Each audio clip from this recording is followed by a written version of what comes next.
qui ouvre la voie à une autodétermination, alors que on voit Jean-Martin Mondologne avec Pierrick Nani. On vous écoute, Pierrick. Jean-Martin Mondologne, vous voyez derrière lui la délégation du groupe On Sauve Youno. Jean-Martin Mondologne, bonsoir.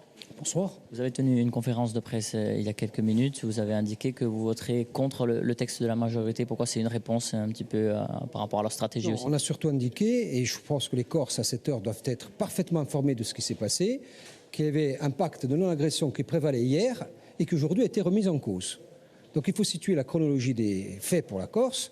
Aujourd'hui, nous étions en capacité de faire l'effort suffisant pour dire aux Corses que nous ne nous opposions pas au fait majoritaire, même si le fait majoritaire tire très haut dans les étoiles dans sa volonté de légiférer sur tout sauf le régalien. Nous avons fait notre part de l'effort, nous avons dans notre texte parlé de peuple corse. Depuis hier, nous ne cessons de faire des efforts pour nous neutraliser et faire en sorte que, à l'issue de cette session, puissent émerger deux textes, le texte majoritaire et le nôtre. Nous apprenons en cours d'après-midi, et non sans surprise en fin d'après-midi, que la majorité, citons les noms, que le groupe Corim Front, associé au groupe majoritaire, à savoir Femoago, souhaite voter contre notre texte.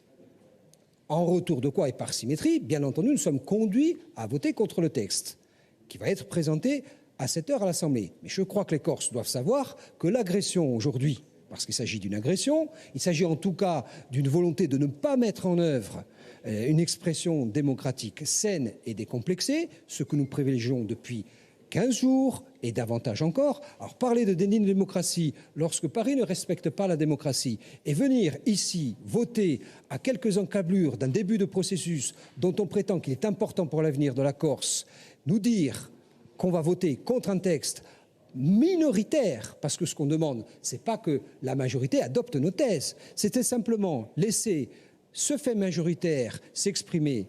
C'était l'effort qu'on faisait, et laisser une minorité de 17 personnes sans aller débaucher quiconque, je le précise, 17 personnes exprimer leurs convictions. On se refuse ça. Je laisse les Corses juges de cette entreprise et de cohésion et la nature que ça pourra entraîner sur la suite de processus de Beauvau. Nous pensons pour notre part qu'il s'agisse d'une erreur politique grave. Merci Jean-Martin Mondologne. On va vous laisser regagner l'Assemblée de Corse. La présidente de l'Assemblée vient de pénétrer dans l'hémicycle. Merci.